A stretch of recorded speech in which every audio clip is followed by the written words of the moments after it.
we all know why we're here today. It's a 44-page document produced by Universities UK. 44 pages. If I could do a sage kind of voice here, I'd say, it must be very, very complex indeed, mustn't it? Well, I must be very naive because it seems pretty simple to me. Because on one hand, you've got human immutable characteristics. You know those things that we don't have a choice about?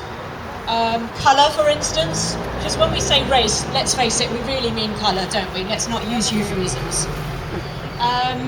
You might have up there also ethnicity, perhaps sexual orientation, which some of our religious friends have a problem with when it comes to tolerance. We want equality, but we want a bit more than you have. And unless I'm mistaken, gender is also up there in the immutable characteristics of humans. On the other hand, of course, we have choices. What flavour ice cream do I like? What brand of politics might I follow? And religion is also a choice. Now, I'm quite empathetic to the case where religious people sometimes don't feel that religion is a choice. Because after all, the faith virus is transmitted down from every well-meaning parent to their children, no doubt with good intent, but it does take away the choices of those children. So I can understand why it might not feel like a choice. But let's face it, people do change faiths, don't they? They go from whatever, Buddhism to Christianity or whatever. And gasp, they do actually leave faith as well. And then that's called apostasy sometimes, isn't it? And our religious friends then sometimes say, oh, that's punishable by death. Where's the tolerance there? But there's no doubt that faith is a choice. It's not an immutable human characteristic that needs human rights and human protections. So this 44-page document, well, it seems to me it's pretty much a one-line document. Human attributes that are unchangeable need protection. Ideas and choices do not get human rights and human protections. So protecting the chosen behaviour of any choice is not something that a university should be standing for. But what's really disturbing is that this intellectual rigor mortis seems to have set in, where we are adhering some sort of parasitic choices to liberalism. It's not tolerance, is it, but ideological blindness. What we're saying is, so I'll just wait for that.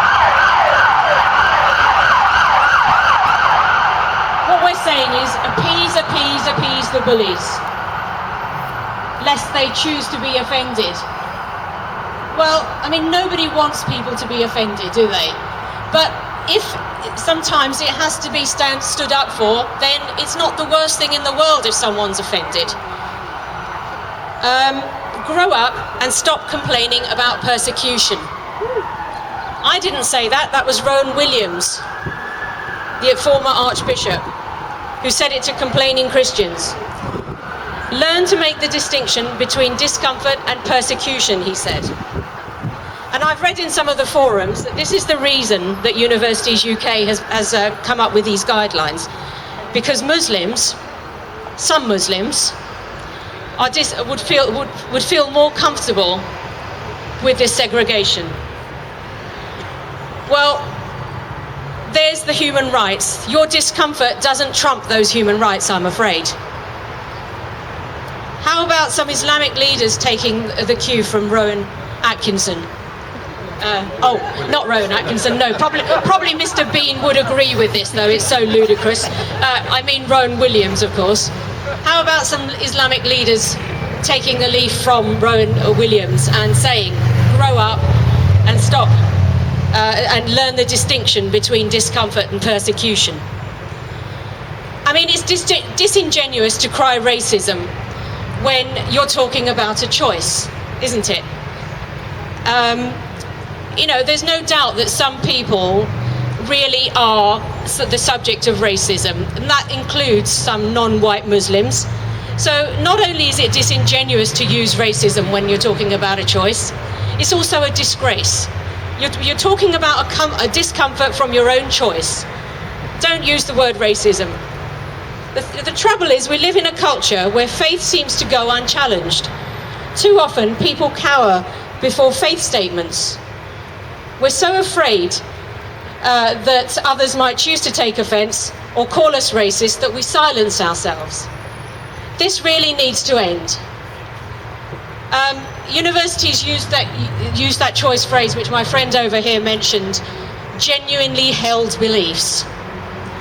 Well, if they've discovered some way of telling what's genuinely held, they should probably tell our law systems, because that would save us billions.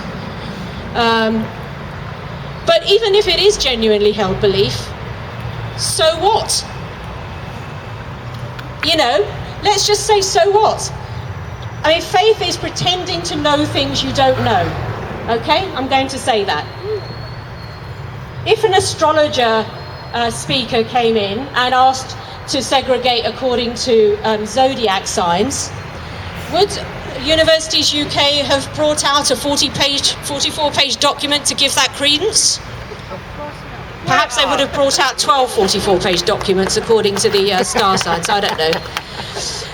Anyway, the point is, we need to remember the difference between respecting people up there and automatically respecting ideas.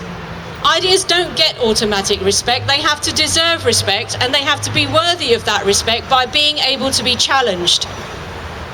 So we mustn't fear honest and blunt discourse. We should fear not challenging ideas, because if blunt discourse can maybe offend some people, but not challenging those ideas, we know from history, can have a lot of worse circumstances.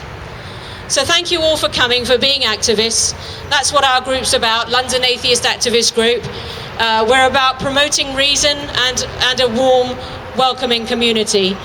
Thank you to the organisers. Thank goodness for people like Chris Moose, Abhishek, Mariam. Well done. Well done to you all for coming. Thank you to my group over there. I'll probably stop thanking people before it turns into some sort of speech. And in the meantime, guys, wear what you want, and girls, wear what you want, stand where you want. Thank you very much.